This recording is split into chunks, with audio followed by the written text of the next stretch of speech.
Attention Outlook।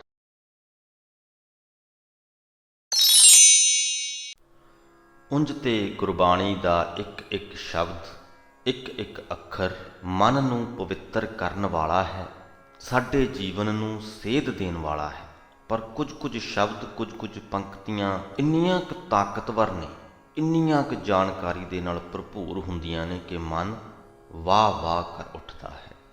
ਸ੍ਰੀ ਗੁਰੂ ਗ੍ਰੰਥ ਸਾਹਿਬ ਜੀ ਦੇ 416ਵੇਂ ਅੰਗ 'ਤੇ ਵਿਰਾਜਮਾਨ ਬਾਣੀ ਕੁਝ ਇਸ ਪ੍ਰਕਾਰ ਹੀ ਹੈ ਕਿ ਜਦ ਅਸੀਂ ਪੜ੍ਹਦੇ ਹਾਂ, ਸਮਝਦੇ ਹਾਂ ਤੇ ਮਨ ਆਪੇ ਹੀ ਵਾਹ ਵਾਹ ਕਰ ਉੱਠਦਾ ਹੈ। ਪਹਿਲਾਂ ਤੇ ਗੁਰੂ ਨਾਨਕ ਸਾਹਿਬ ਸਾਨੂੰ ਕਨਕ ਕਾਮਨੀ ਹੇਤ, ਸੋਨਾ ਤੇ ਇਸਤਰੀ ਦਾ ਜੋ ਮੋਹ ਮਨੁੱਖ ਦੇ ਵਿੱਚ ਹੁੰਦਾ ਹੈ, ਉਹਦੇ ਬਾਰੇ 'ਚ ਬੜੇ ਹੀ ਵਿਸਥਾਰ ਨਾਲ ਸਮਝਾਉਂਦੇ ਨੇ ਕਿ ਇਸ ਮੋਹ ਦੇ, ਇਸ ਹੇਤ ਦੇ ਨੁਕਸਾਨ ਕੀ ਨੇ ਤੇ ਇਹਨਾਂ ਤੋਂ ਬਚਣਾ ਕਿਵੇਂ ਹੈ। ਦੂਸਰੇ ਨੰਬਰ 'ਤੇ ਗੁਰੂ ਸਾਹਿਬ ਸਾਨੂੰ ਦੱਸਦੇ ਨੇ ਕਿ ਪ੍ਰਮਾਤਮਾ ਹਰ ਥਾਂ ਮੌਜੂਦ ਹੈ, ਇਹਨੂੰ ਮੰਨ ਲੈਣਾ ਤੇ ਪ੍ਰਮਾਤਮਾ ਨੂੰ ਅਸਲ ਦੇ ਵਿੱਚ ਹਰ ਥਾਂ ਮੌਜੂਦ ਵੇਖਣਾ, ਇਹਨਾਂ ਦੋਵਾਂ ਦੇ ਵਿੱਚ ਫਰਕ ਹੈ। ਤੇ ਸਾਡੇ ਸੁਖੀ ਜੀਵਨ ਦੇ ਲਈ ਇਹਨਾਂ 'ਚੋਂ ਕਿਹੜਾ ਜ਼ਿਆਦਾ ਮਹੱਤਵਪੂਰਨ ਹੈ, ਇਹ ਸਾਨੂੰ ਅੱਜ ਦੀ ਗੁਰਬਾਣੀ ਦੇ ਵਿੱਚੋਂ ਪਤਾ ਲੱਗੇਗਾ। ਤੇ ਤੀਸਰੀ ਜੋ ਇਦੋਂ ਵੀ ਮਹੱਤਵਪੂਰਨ ਗੱਲ,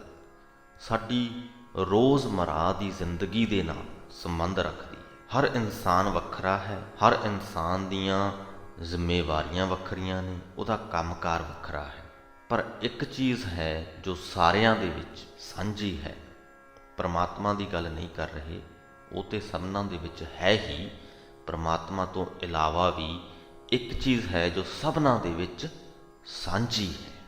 ਭਾਵੇਂ ਅਸੀਂ ਕੋਈ ਵੀ ਕੰਮਕਾਰ ਕਰਦੇ ਹੋਈਏ ਤੇ ਭਾਵੇਂ ਨਾ ਵੀ ਕਰਦੇ ਹੋਈਏ, ਭਾਵੇਂ ਅਸੀਂ ਆਪਣੇ ਆਪ ਨੂੰ ਕਿਸੇ ਇੱਕ ਖਾਸ ਧੜੇ ਦੇ ਨਾਲ ਸੰਬੰਧ ਰੱਖਦਾ ਮੰਨਦੇ ਹੋਈਏ, ਆਪਣੇ ਆਪ ਨੂੰ ਜੋ ਹਿੰਦੂ ਅਖਵਾਉਂਦਾ ਹੈ ਉਹਦੇ ਵਿੱਚ ਵੀ ਉਹੀ ਚੀਜ਼ ਹੈ ਜੋ ਸਿੱਖ ਅਖਵਾਉਂਦਾ ਹੈ, ਮੁਸਲਮਾਨ ਅਖਵਾਉਂਦਾ ਹੈ, ਈਸਾਈ ਅਖਵਾਉਂਦਾ ਹੈ, ਬੋਧੀ, ਜੈਨੀ, ਜੂਇਸ਼, ਜਿੰਨੇ ਵੀ ਤਰ੍ਹਾਂ ਦੇ ਧਰਮ ਨੇ, ਤੁਸੀਂ ਕਿਸੇ ਨਾਲ ਵੀ ਸੰਬੰਧ ਰੱਖਦੇ ਹੋ ਸਕਦੇ ਹੋ, ਆਪਣੇ ਆਪ ਨੂੰ ਕਿਸੇ ਵੀ ਇੱਕ ਧੜੇ ਦਾ, ਇੱਕ ਧਰਮ ਦਾ ਮੈਂਬਰ ਜਾਂ ਸਦੱਸ ਮੰਨਦੇ ਹੋ ਸਕਦੇ ਹੋ, ਪਰ ਉਹ ਇੱਕ ਚੀਜ਼ ਹੈ ਜੋ ਸਾਰਿਆਂ ਦੇ ਵਿੱਚ ਹੀ ਸਾਂਝੀ ਹੈ, ਕਾਮਨ ਹੈ।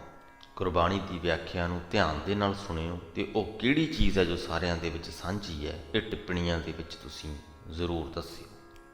ਆਓ ਹੁਣ ਸ਼ੁਰੂਆਤ ਕਰੀਏ। ਆਸਾ ਮਹਿਲਾ ਪਹਿਲਾ। ਤਨ ਬਿਨ ਸੈ ਧਨ ਕਾਕੂ ਕਹੀਐ, ਬਿਨ ਗੁਰ ਰਾਮ ਨਾਮ ਕਤ ਲਹੀਐ। ਦੋ ਸਵਾਲ ਸ਼ੁਰੂਆਤ ਦੇ ਵਿੱਚ ਹੀ। ਮਨੁੱਖ ਦਾ ਸਰੀਰ ਬਿਨਸ ਜਾਂਦਾ ਹੈ, ਖਤਮ ਹੋ ਜਾਂਦਾ ਹੈ, ਤੇ ਜਦੋਂ ਇਹ ਹੋ ਜਾਏ, ਜੋ ਧਨ ਹੈ ਉਹਦੇ ਕੋਲ, ਜੋ ਸਾਰੀ ਜ਼ਿੰਦਗੀ ਉਹਨੇ ਕਮਾਇਆ, ਗੁਰੂ ਸਾਹਿਬ ਕਹਿੰਦੇ ਹੁਣ ਉਹ ਕਿਹਦਾ ਕਹੀਏ, ਕਿਉਂਕਿ ਜਿਹਦਾ ਉਹ ਧਨ ਸੀ, ਜਿੰਨੇ ਉਹ ਕਮਾਇਆ ਸੀ, ਉਹ ਤੇ ਚੱਲ ਗਿਆ। ਕਹਿਣ ਤੋਂ ਭਾਵ ਕਿ ਉਸ ਧਨ ਨੂੰ ਉਹ ਇੱਥੇ ਹੀ ਛੱਡ ਗਿਆ, ਨਾਲ ਨਹੀਂ ਲਿਜਾ ਸਕਿਆ। ਪਰਮਾਤਮਾ ਦਾ ਨਾਮ ਧਨ ਹੀ ਹੈ ਜਿਹਨੂੰ ਅਸੀਂ ਨਾਲ ਲਿਜਾ ਸਕਦੇ ਹਾਂ। ਬਿਨ ਗੁਰ ਰਾਮ ਨਾਮ ਕਤ ਲਹੀਐ। ਤੇ ਇਹ ਸਵਾਲ ਕਿ ਗੁਰੂ ਤੋਂ ਬਿਨਾਂ ਪਰਮਾਤਮਾ ਦਾ ਨਾਮ ਕਿੱਥੋਂ ਲਿਆ ਜਾ ਸਕਦਾ ਹੈ, ਭਾਵ ਕਿ ਕਿਤੋਂ ਵੀ ਨਹੀਂ ਲਿਆ ਜਾ ਸਕਦਾ। ਪਰਮਾਤਮਾ ਦਾ ਨਾਮ ਸਾਨੂੰ ਗੁਰੂ ਪਾਸੋਂ ਹੀ ਮਿਲਣਾ ਹੈ। ਰਾਮ ਨਾਮ ਧਨ ਸੰਗ ਸਖਾਈ, ਅਹਨਿਸ ਨਿਰਮਲ ਹਰ ਲਿਵ ਲਾਈ। ਪਰਮਾਤਮਾ ਦਾ ਜੋ ਨਾਮ ਧਨ ਹੈ ਉਹੀ ਸਾਡਾ ਅਸਲ ਸਾਥੀ ਹੈ। ਜਿਹੜਾ ਮਨੁੱਖ ਦਿਨ ਰਾਤ ਆਪਣੀ ਸੁਰਤ ਪ੍ਰਭੂ ਚਰਨਾਂ ਦੇ ਵਿੱਚ ਜੋੜਦਾ ਹੈ, ਉਹਦਾ ਜੀਵਨ ਪਵਿੱਤਰ ਹੋ ਜਾਂਦਾ ਹੈ। ਰਾਮ ਨਾਮ ਬਿਨ ਕਵਨ ਹਮਾਰਾ, ਸੁਖ ਦੁੱਖ ਸਮ ਕਰ ਨਾਮ ਨਾ ਛੋਡੋ, ਆਪੇ ਬਖਸ਼ ਮਿਲਾਵਨ ਹਾਰਾ ਰਹਾਓ। ਗੁਰੂ ਸਾਹਿਬ ਕਹਿੰਦੇ ਪਰਮਾਤਮਾ ਦੇ ਨਾਮ ਤੋਂ ਬਿਨਾਂ ਹੋਰ ਕਿਹੜਾ ਸਾਡਾ ਸਦੀਵੀ ਮਿੱਤਰ ਹੋ ਸਕਦਾ ਹੈ, ਸਦਾ ਸਾਡਾ ਸਾਥ ਨਿਭਾਉਣ ਵਾਲਾ ਹੋ ਸਕਦਾ ਹੈ। ਸੁੱਖ ਤੇ ਦੁੱਖ ਦੋਨੋਂ ਹੀ ਉਸ ਪ੍ਰਭੂ ਦੀ ਰਜ਼ਾ ਦੇ ਵਿੱਚ ਹੀ ਆਉਂਦੇ ਨੇ, ਉਹਦੀ ਰਜ਼ਾ ਅਧੀਨ ਹੀ ਆਉਂਦੇ ਨੇ, ਉਹਦੇ ਹੁਕਮ ਅਨੁਸਾਰ ਹੀ ਸਾਡੇ ਜੀਵਨ ਵਿੱਚ ਸੁੱਖ ਤੇ ਦੁੱਖ ਦੇ ਵਰਤਾਰੇ ਆਉਂਦੇ ਨੇ। ਉਹ ਵਰਤਾਰੇ ਜਿਨ੍ਹਾਂ ਨੂੰ ਅਸੀਂ ਦੁਨਿਆਵੀ ਅਰਥਾਂ ਦੇ ਵਿੱਚ ਸੁੱਖ ਦੇਣ ਵਾਲੇ ਤੇ ਦੁੱਖ ਦੇਣ ਵਾਲੇ ਮੰਨਦੇ ਹਾਂ। ਸੌਖੀ ਜੀ ਉਦਾਹਰਨ, ਪਰਿਵਾਰ ਦੇ ਵਿੱਚ ਕੋਈ ਨਵਾਂ ਜੀ ਆ ਜਾਏ, ਉਹਨੂੰ ਅਸੀਂ ਸੁੱਖ ਦੇਣ ਵਾਲੀ ਘਟਨਾ ਮੰਨਦੇ ਹਾਂ, ਸੁਖਦਾਈ ਘਟਨਾ ਮੰਨਦੇ ਹਾਂ। ਕੋਈ ਚਲਾ ਜਾਏ ਤੇ ਉਹਨੂੰ ਦੁਖਦਾਈ ਘਟਨਾ ਮੰਨਦੇ ਆ। ਦੋਨੋਂ ਹੀ ਪ੍ਰਮਾਤਮਾ ਦੇ ਹੁਕਮ ਅਨੁਸਾਰ ਨੇ। ਤੇ ਗੁਰੂ ਸਾਹਿਬ ਕਹਿੰਦੇ ਸੁੱਖ ਦੁੱਖ ਸਮ ਕਰ, ਕਿ ਦੋਨਾਂ ਨੂੰ ਬਰਾਬਰ ਕਰਕੇ ਜਾਣੋ, ਦੋਨਾਂ ਨੂੰ ਪ੍ਰਮਾਤਮਾ ਦੀ ਰਜ਼ਾ ਸਮਝ ਕੇ ਖਿੜੇ ਮੱਥੇ ਕਬੂਲ ਕਰੋ। ਗੁਰੂ ਸਾਹਿਬ ਕਹਿੰਦੇ ਮੈਂ ਤੇ ਇੰਜ ਹੀ ਕਰਦਾ ਹਾਂ, ਦੁੱਖ ਸੁੱਖ ਸਮ ਕਰ, ਨਾਮ ਨਾ ਛੋਡੋ। ਇਹ ਨਹੀਂ ਕਹਿੰਦੇ ਕਿ ਜੇ ਮੈਨੂੰ ਸੁੱਖ ਮਿਲੀ ਗਿਆ ਤੇ ਮੈਂ ਪ੍ਰਮਾਤਮਾ ਦਾ ਨਾਮ ਜਪੀ ਗਿਆ, ਤੇ ਜੇ ਦੁੱਖ ਮਿਲ ਗਿਆ ਤੇ ਮੈਂ ਨਾਮ ਛੱਡ ਦਿੱਤਾ। ਨਹੀਂ, ਅਜਿਹਾ ਨਹੀਂ। ਨਾਮ ਨਹੀਂ ਛੱਡਦਾ, ਭਾਵੇਂ ਦੁੱਖ ਆਵੇ ਤੇ ਭਾਵੇਂ ਸੁੱਖ ਆਵੇ। ਗੁਰੂ ਸਾਹਿਬ ਕਹਿੰਦੇ ਮੈਂ ਪ੍ਰਮਾਤਮਾ ਦਾ ਨਾਮ ਕਦੇ ਨਹੀਂ ਛੱਡਦਾ। ਆਪੇ ਬਖਸ਼ ਮਿਲਾਵਣ ਹਾਰਾ, ਮੈਨੂੰ ਨਿਸ਼ਚਾ ਹੈ ਕਿ ਪ੍ਰਮਾਤਮਾ ਆਪ ਹੀ ਮਿਹਰ ਕਰਕੇ ਆਪਣੇ ਚਰਨਾਂ ਦੇ ਵਿੱਚ ਜੋੜਨ ਵਾਲਾ ਹੈ। ਕਨਕ ਕਾਮਨੀ ਹੇਤ ਗਵਾਰਾ, ਦੁਬਿਧਾ ਲਾਗੇ ਨਾਮ ਵਿਸਾਰਾ। ਜੋ ਮੂਰਖ ਮਨੁੱਖ ਹਨ, ਉਹਨਾਂ ਨੇ ਆਪਣਾ ਹੇਤ, ਆਪਣਾ ਪ੍ਰੇਮ, ਆਪਣਾ ਮੋਹ ਕਨਕ ਕਾਮਨੀ ਦੇ ਨਾਲ ਜੋੜਿਆ ਹੋਇਆ ਹੈ। ਕਨਕ ਤੋਂ ਭਾਵ ਸੋਨਾ, ਕਾਮਨੀ ਤੋਂ ਭਾਵ ਇਸਤਰੀ। ਉਹਨਾਂ ਨੇ ਆਪਣਾ ਮੋਹ ਸੋਨੇ ਤੇ ਇਸਤਰੀ ਦੇ ਵਿੱਚ ਪਾਇਆ ਹੋਇਆ ਹੈ। ਦੁਬਿਧਾ ਦੇ ਵਿੱਚ ਫਿਰਦੇ ਰਹਿੰਦੇ ਨੇ, ਨਾਮ ਵਿਸਾਰਿਆ ਹੋਇਆ ਹੈ, ਪਰ ਉਹਨਾਂ ਵਿਚਾਰਿਆਂ ਦੇ ਵੀ ਵੱਸ ਦੀ ਗੱਲ ਨਹੀਂ।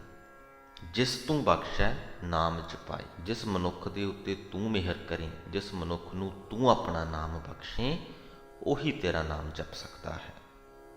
ਦੂਤ ਨਾ ਲਾਗ ਸਕੈ ਗੁਣ ਗਾਈ, ਜਿਹਦੇ ਤੇ ਇਹ ਬਖਸ਼ਿਸ਼ ਹੋ ਜਾਏ, ਇਹ ਕਨਕ ਕਾਮਨੀ ਹੇਤ ਵਾਲਾ ਜੋ ਦੂਤ ਹੈ, ਇਹ ਫਿਰ ਉਹਦੇ ਨੇੜੇ ਨਹੀਂ ਟੁਕਦਾ, ਉਹ ਤੇ ਸਿਰਫ ਤੇਰੇ ਗੁਣ ਗਾਉਂਦਾ ਰਹਿੰਦਾ ਹੈ। ਹਰ ਗੁਰ ਦਾਤਾ ਰਾਮ ਗੋਪਾਲਾ, ਜਿਉ ਭਾਵੈ ਤਿਉ ਰਾਖ ਦਇਆਲਾ। ਹੇ ਰਾਮ, ਹੇ ਹਰੀ, ਹੇ ਗੋਪਾਲ, ਤੂੰ ਹੀ ਸਭ ਤੋਂ ਵੱਡਾ ਦਾਤਾ ਹੈ, ਜਿਵੇਂ ਤੈਨੂੰ ਚੰਗਾ ਲੱਗੇ। ਹੇ ਦਇਆਲ ਪ੍ਰਮਾਤਮਾ, ਮੈਨੂੰ ਕਨਕ ਕਾਮਨੀ ਹੇਤ ਤੋਂ ਉਵੇਂ ਹੀ ਬਚਾ ਲੈ, ਜਿਵੇਂ ਤੈਨੂੰ ਚੰਗਾ ਲੱਗੇ ਉਵੇਂ ਹੀ ਬਚਾ ਲੈ। ਜਿਉ ਭਾਵੈ ਤਿਉ ਰਾਖ ਦਇਆਲਾ। ਗੁਰਮੁਖ ਰਾਮ ਮੇਰਾ ਮਨ ਭਾਇਆ, ਰੋਗ ਮਿਟੇ ਦੁੱਖ ਠਾਕ ਰਹਾਇਆ। ਗੁਰੂ ਦੀ ਸ਼ਰਨ ਪੈ ਕੇ ਪ੍ਰਮਾਤਮਾ ਦਾ ਨਾਮ ਮੇਰੇ ਮਨ ਨੂੰ ਭਾ ਗਿਆ ਹੈ, ਮੇਰੇ ਮਨ ਵਿੱਚ ਪਿਆਰਾ ਲੱਗਣ ਲੱਗਾ ਹੈ। ਮੇਰੇ ਆਤਮਿਕ ਰੋਗ ਮਿਟ ਗਏ ਹਨ, ਆਤਮਿਕ ਮੌਤ ਵਾਲਾ ਦੁੱਖ ਮੈਂ ਰੋਕ ਲਿਆ ਹੈ। ਅਵਰ ਨਾ ਔਖਦ ਤੰਤ ਨਾ ਮੰਤਾ, ਹਰ ਹਰ ਸਿਮਰਨ ਕਿਲ ਵਿਖ ਹੰਤਾ। ਇਹ ਕਨਕ ਕਾਮਨੀ ਹੇਤ ਜੋ ਹੈ, ਇਹਦੇ ਤੋਂ ਛੁਟਕਾਰਾ ਪਾਉਣ ਦੀ ਹੋਰ ਕੋਈ ਵੀ ਦਵਾ ਦਾਰੂ ਨਹੀਂ, ਕੋਈ ਤੰਤਰ ਮੰਤਰ ਨਹੀਂ। ਹਰ ਹਰ ਸਿਮਰਨ, ਉਸ ਪ੍ਰਮਾਤਮਾ ਦਾ ਨਾਮ ਸਿਮਰਨ ਹੀ ਇੱਕੋ ਇੱਕ ਤਰੀਕਾ ਹੈ ਇਸ ਮੋਹ ਤੋਂ ਛੁਟਕਾਰਾ ਪਾਉਣ ਦਾ, ਦੁੱਖਾਂ ਤੋਂ ਛੁਟਕਾਰਾ ਪਾਉਣ ਦਾ। ਕਿਲ ਵਿਖ ਹੰਤਾ, ਜਾਣੀ ਕਿ ਪ੍ਰਮਾਤਮਾ ਦਾ ਨਾਮ ਸਾਡੇ ਦੁੱਖਾਂ ਨੂੰ ਨਾਸ ਕਰਨ ਵਾਲਾ ਹੈ। ਫਿਰ ਦੱਸ ਦਈਏ, ਨਾਮ ਜਪਣ ਦੇ ਨਾਲ, ਪ੍ਰਮਾਤਮਾ ਦੇ ਨਾਲ ਲਿਵ ਜੋੜਨ ਦੇ ਨਾਲ ਸਾਡੇ ਜੀਵਨ ਦੇ ਵਿੱਚੋਂ ਦੁੱਖਦਾਈ ਘਟਨਾਵਾਂ ਦਾ ਖਾਤਮਾ ਨਹੀਂ ਹੋ ਜਾਂਦਾ। ਇਹ ਨਹੀਂ ਹੋ ਜਾਂਦਾ ਕਿ ਸਾਡੇ ਜੀਵਨ ਦੇ ਵਿੱਚ ਕੋਈ ਦੁੱਖਦਾਈ ਘਟਨਾ ਵਾਪਰੇਗੀ ਹੀ ਨਹੀਂ। ਹਾਂ, ਜੇ ਸਾਡੀ ਲਿਵ ਪ੍ਰਮਾਤਮਾ ਨਾਲ ਜੁੜੀ ਹੈ, ਜੇ ਸਾਨੂੰ ਇਸ ਗੱਲ ਦਾ ਨਿਸ਼ਚਾ ਹੈ ਕਿ ਸਭ ਕੁਝ ਹੀ ਉਸ ਪ੍ਰਮਾਤਮਾ ਦੀ ਰਜ਼ਾ ਅਧੀਨ ਹੁੰਦਾ ਹੈ, ਜੇ ਅਸੀਂ ਉਹਦੀ ਰਜ਼ਾ ਨੂੰ ਖਿੜੇ ਮੱਥੇ ਕਬੂਲਣਾ ਸਿੱਖ ਲਿਆ ਹੈ, ਘਟਨਾ ਬੇਸ਼ੱਕ ਦੁੱਖਦਾਈ ਹੋਵੇ, ਸਾਨੂੰ ਦੁੱਖ ਨਹੀਂ ਹੋਏਗਾ। ਸਾਡਾ ਮਾਨਸਿਕ ਪੱਧਰ ਜੋ ਹੈ ਉਹ ਹਿੱਲੇਗਾ ਨਹੀਂ, ਸਾਡੀ ਸਥਿਰਤਾ ਕਾਇਮ ਰਹੇਗੀ। ਤੂੰ ਆਪ ਭੁਲਾਵੈ ਨਾਮ ਵਿਸਾਰ, ਤੂੰ ਆਪੇ ਰਾਖੈ ਕਿਰਪਾ ਧਾਰ। ਹੇ ਪ੍ਰਮਾਤਮਾ, ਸਾਡੇ ਮਨਾਂ ਤੋਂ ਆਪਣਾ ਨਾਮ ਭੁਲਾ ਕੇ ਤੂੰ ਆਪ ਹੀ ਸਾਨੂੰ ਕੁਰਾਹੇ ਪਾਉਂਦਾ ਹੈ ਤੇ ਆਪ ਹੀ ਮਿਹਰ ਕਰਕੇ ਸਾਨੂੰ ਵਿਕਾਰਾਂ ਤੋਂ ਬਚਾ ਵੀ ਲੈਂਦਾ ਹੈ। ਤੇਰੀ ਮਿਹਰ ਤੇ ਨਿਰਭਰ ਕਰਦਾ, ਸਾਡੇ ਜੀਵਾਂ ਦੇ ਵੱਸ ਕੁਝ ਵੀ ਨਹੀਂ ਹੈ। ਜਿਸ ਮਨੁੱਖ ਤੇ ਤੂੰ ਜਿਸ ਪ੍ਰਕਾਰ ਦੀ ਮਿਹਰ ਕਰਦਾ ਹੈ, ਉਹ ਉਸ ਪ੍ਰਕਾਰ ਦੇ ਰਸਤੇ ਤੇ ਹੀ ਚੱਲਦਾ ਹੈ। ਰੋਗ ਭਰਮ ਭੇਦ ਮਨ ਦੂਜਾ, ਗੁਰ ਬਿਨ ਭਰਮ ਜਪੈ ਜਪ ਦੂਜਾ। ਗੁਰੂ ਦੀ ਸ਼ਰਨ ਤੋਂ ਬਿਨਾਂ ਜਿਹੜੇ ਮਨੁੱਖ ਕੁਰਾਹੇ ਪੈ ਕੇ ਦੂਜਾ ਜਪ ਜਪਦੇ ਹਨ, ਦੂਜੇ ਤੋਂ ਭਾਵ ਕਨਕ ਕਾਮਨੀ ਆਦਿਕ ਦੇ ਮੋਹ ਵਿੱਚ ਸੁਰਤ ਜੋੜੀ ਰੱਖਦੇ ਹਨ, ਉਹਨਾਂ ਦੇ ਮਨ ਵਿੱਚ ਵਿਕਾਰਾਂ ਦਾ ਰੋਗ ਹੈ, ਭਟਕਣਾ ਹੈ, ਪ੍ਰਭੂ ਨਾਲੋਂ ਵਿੱਥ ਹੈ, ਮੇਰ ਤੇਰ ਹੈ। ਦੇਖੋ, ਇੱਕ ਗੱਲ ਸਮਝਣੀ ਜ਼ਰੂਰੀ ਹੈ ਕਿ ਜੇ ਅਸੀਂ ਪ੍ਰਮਾਤਮਾ ਤੋਂ ਬਿਨਾਂ ਦੂਜੇ ਪਾਸੇ ਸੁਰਤ ਜੋੜਦੇ ਹਾਂ ਤਾਂ ਉਹਦੇ ਨੁਕਸਾਨ ਕੀ ਨੇ। ਉਹਦੇ ਨੁਕਸਾਨ ਨੇ ਕਿ ਸਾਡੇ ਮਨ ਨੂੰ ਵਿਕਾਰਾਂ ਦਾ ਰੋਗ ਚੁੰਬੜਿਆ ਰਹਿੰਦਾ ਹੈ, ਸਾਡੇ ਮਨ ਦੇ ਵਿੱਚ ਭਟਕਣਾ ਪੈਦਾ ਹੋਈ ਰਹਿੰਦੀ ਹੈ, ਸਾਡੇ ਅੰਦਰ ਮੇਰ ਤੇਰ ਪੈਦਾ ਹੋ ਜਾਂਦੀ ਹੈ ਅਤੇ ਉਹ ਮੇਰ ਤੇਰ ਬੜੇ ਦੁੱਖਾਂ ਦਾ ਕਾਰਨ ਬਣਦੀ ਹੈ। ਕਿਉਂਕਿ ਜੇ ਮੇਰ ਤੇਰ ਨਾ ਹੋਵੇ ਤਾਂ ਸਾਡੇ ਜੀਵਨ ਵਿੱਚ ਕੁਝ ਵੀ ਹੋਈ ਜਾਏ ਸਾਨੂੰ ਦੁੱਖ ਨਹੀਂ ਹੁੰਦਾ। ਸਾਨੂੰ ਇਹ ਨਹੀਂ ਲੱਗਦਾ ਕਿ ਇਹ ਮੇਰਾ ਸੀ ਤਾਂ ਖੁੱਸ ਗਿਆ ਅਤੇ ਮੈਂ ਦੁਖੀ ਹੋ ਜਾਵਾਂ। ਜਦੋਂ ਮੇਰ ਤੇਰ ਹੀ ਨਹੀਂ ਤੇ ਕਿਸੇ ਦੇ ਖੁੱਸਣ 'ਤੇ ਜਾਂ ਕਿਸੇ ਚੀਜ਼ ਦੇ ਖੁੱਸਣ 'ਤੇ ਸਾਨੂੰ ਦੁੱਖ ਕਿਵੇਂ ਹੋ ਸਕਦਾ। ਨੁਕਸਾਨਾਂ ਨੂੰ ਜਾਣ ਲੈਣਾ ਜ਼ਰੂਰੀ ਹੈ। ਇਹੀ ਗੱਲ ਗੁਰੂ ਸਾਹਿਬ ਸਾਨੂੰ ਦੱਸ ਰਹੇ ਨੇ ਕਿ ਪਰਮਾਤਮਾ ਨਾਲੋਂ ਵਿੱਥ ਦੇ ਨੁਕਸਾਨ ਕੀ ਨੇ। ਹਾਂ, ਇੱਕ ਗੱਲ ਵੀ ਚੇਤੇ ਰੱਖਣੀ ਬਹੁਤ ਜ਼ਰੂਰੀ ਹੈ ਕਿ ਸਾਡੇ ਆਪਣੇ ਹੱਥ 'ਚ ਹੈ ਨਹੀਂ ਕਿ ਅਸੀਂ ਪਰਮਾਤਮਾ ਦੇ ਨਾਲ ਕਿੰਨੀ ਕੁ ਨੇੜਤਾ ਬਣਾਉਣੀ। ਇਹ ਗੱਲ ਕਿਉਂ ਕਰ ਰਹੇ ਹਾਂ?